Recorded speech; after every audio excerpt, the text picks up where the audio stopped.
বন্ধুরা সবাই কেমন আছো? আশা করি সবাই ভালো আছো। পায়েল বৌদির রান্নাঘরে তোমাদের সবাইকে স্বাগত। আমার রান্নাঘরের আজকের রেসিপি দেশি মাছ দিয়ে পাট শাকের ঝোল। বন্ধুরা, এই দেশি মাছ দিয়ে পাট শাকের ঝোল খেতে অসম্ভব টেস্টি লাগে। আর পাট শাক খাওয়া তো খুবই ভালো, স্বাস্থ্যের পক্ষেও ভালো, খেতেও খুব টেস্টি লাগে। তাই আমি আজকে নিয়ে এলাম দেশি খুলশি পুঁটি মাছ দিয়ে পাট শাকের ঝোল। বন্ধুরা, যারা খাও তারা তো জানো, যারা খাও না তারা একবার এইভাবে খেয়ে দেখো বন্ধুরা, কতটা টেস্টি লাগে খেতে, দারুণ লাগে। রেসিপিটা ভালো লাগলে বন্ধুরা অবশ্যই লাইক অ্যান্ড শেয়ার করো, আর চ্যানেলটিকে সাবস্ক্রাইব করে দিও। পাশে থাকা বেল আইকনটিকে ক্লিক করো যাতে আমার নতুন রেসিপি সবার আগে তোমাদের কাছে পৌঁছে যাওয়ার জন্য। এইরকম একটা মাছের ঝোল থাকলে বন্ধুরা অন্য কোনো ডিশের প্রয়োজনই পড়বে না। তোমরা একবার ট্রাই করে দেখতে পারো, তোমাদেরও আশা করি ভালো লাগবে। অসম্ভব টেস্টি হয় এই মাছের ঝোলটা খেতে। বন্ধুরা, চলে যাচ্ছি মূল রান্নাতে। নিয়েছি একটা কড়াইতে দিয়ে দেবো পরিমাণ মতো সর্ষের তেল। মাছগুলো ভাজার জন্য বন্ধুরা তেলটা একটু ছড়িয়ে দিচ্ছি চারিদিকে, যাতে মাছগুলো কড়াইতে লেগে না যায়।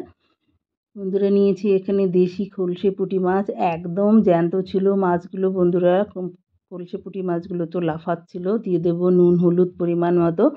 নুন হলুদটা ভালো করে মেখে নেব।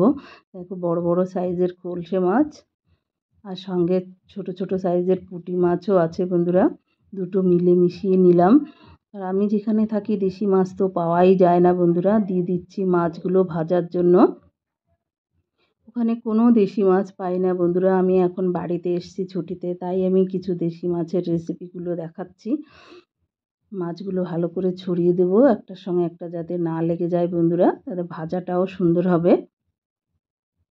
আর এই মাছের ঝোলটা দারুণ টেস্টি হয়েছিল বন্ধুরা, তোমরা একবার এইভাবে করে দেখো। একদম সিম্পল মশলায় বন্ধুরা, এর ভিতরে কোনো বেশি মশলাপাতিও নেই। মাছগুলো এক পাশ হয়ে গেছে বন্ধুরা, অপর পিঠটা উল্টে দিচ্ছি।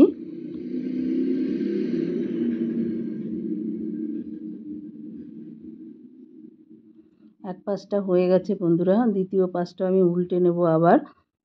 মাছটা ভাজা হয়েই গেছে বন্ধুরা। দেখো, মাছগুলো আমি এখন তুলে নেব। ওই বাকি মাছগুলো আমি একইভাবে ভেজে তুলে নেব বন্ধুরা। একবারে দিলে ভেঙে যেত, তাই আমি দ্বিতীয়বারেও দিয়ে ভেজে তুলে নেব। একইভাবে করে ভেজে তুলে নেব মাছগুলো বন্ধুরা।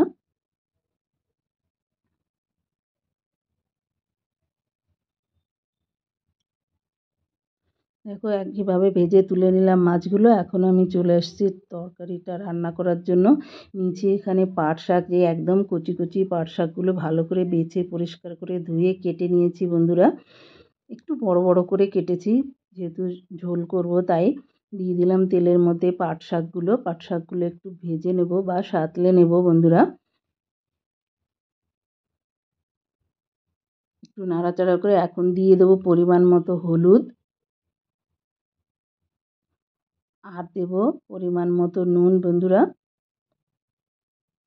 দিয়ে এটাকে আমি পাট শাকের সঙ্গে মিশিয়ে ভালো করে এটাকে একটু কষিয়ে নেব।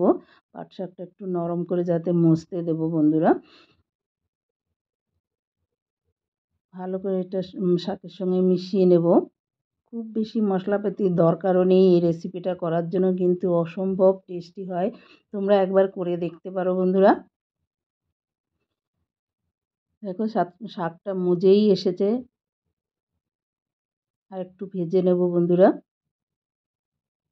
একদম কচি শাকগুলো, আর এই পাট শাকের ঝোল রান্না করতে খুব বেশি একটা টাইমও লাগে না।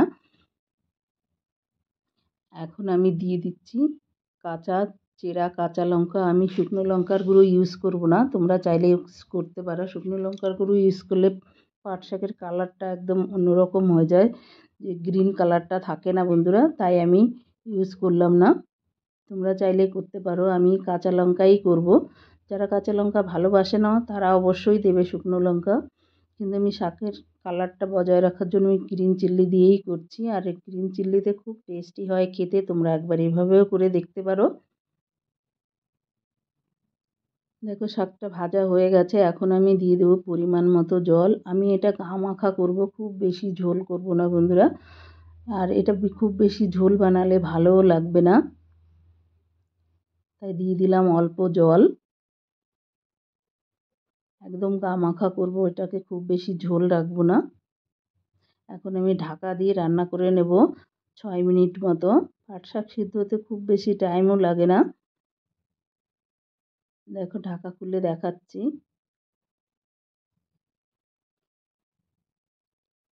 এখন আমি দিয়ে দেবো এর মধ্যে ভাজা মাছগুলো বন্ধুরা।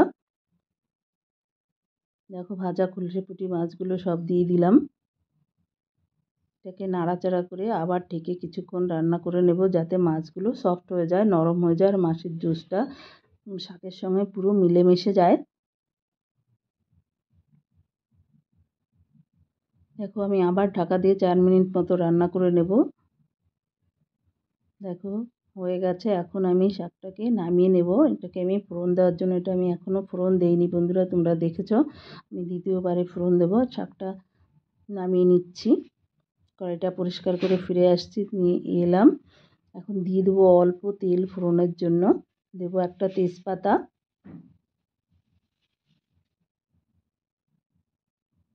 আর দেবো অল্প রাঁধুনি। এই রাঁধুনিটা অবশ্যই দেবে বন্ধুরা, শাকের মধ্যে এই রাঁধুনিটা খুব ভালো যায়, আর দারুণ সেন্ট হয়, খেতেও অসম্ভব টেস্টি লাগে। তাই দিয়ে দিলাম রাঁধুনি। আর এখন দেব কিছু থেতো করা রসুন। আর রসুনটা যে যার প্রয়োজন মতো দেবে। আমি একটু বেশিই দিলাম, রসুনের সেন্টটা ভালো লাগে এই শাকের মধ্যে, তাই দিলাম। তোমরা তোমাদের প্রয়োজন মতো দিতে পারো। আর রসুনটাকে একদম লাল লাল করে ভেজে নেব বন্ধুরা। পুড়বে না, একটু লাল লাল করে ভাজা হবে। পুড়লেও গন্ধটা একদম ভালো আসবে না, তাই একটু লাল লাল করে ভাজা হবে। দেখো আমার ভাজা হয়ে গেছে। এখন আমি পাট শাকের ঝোলটা এর উপরে ঢেলে দেব।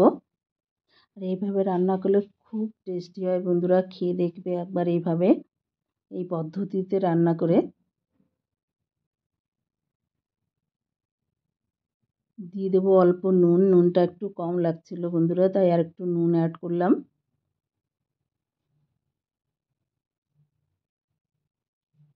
দেখো কত সুন্দর দেখতে লাগে, শাকের কালারটা কত সুন্দর আছে। আর এখন দিয়ে দেবো ভাজা জিরের গুঁড়ো। এটাই আমার মশলা। একটু ভাজা জিরের গন্ধটা খুব সুন্দর আসে এর মধ্যে দিলে বন্ধুরা, তাই ভাজা জিরের গুঁড়োটা অবশ্যই দেবে। দেখো আমার রান্না অলমোস্ট লাস্টের দিকে। আমার রান্না একদম কমপ্লিট বন্ধুরা, আমি এখন নামিয়ে নিচ্ছি, সার্ভ করে দেখাচ্ছি। দেখো কত সুন্দর দেখতে লাগছে, শাকের কালারটা কত সুন্দর, আর এত টেস্টি হয়েছিল, তোমাদের কি বলবো বন্ধুরা। একবার এইভাবে রান্না করে খেয়ে দেখতে পারো। থ্যাংক ইউ বন্ধুরা লাস্ট অবধি আমার ভিডিওটা দেখার জন্য।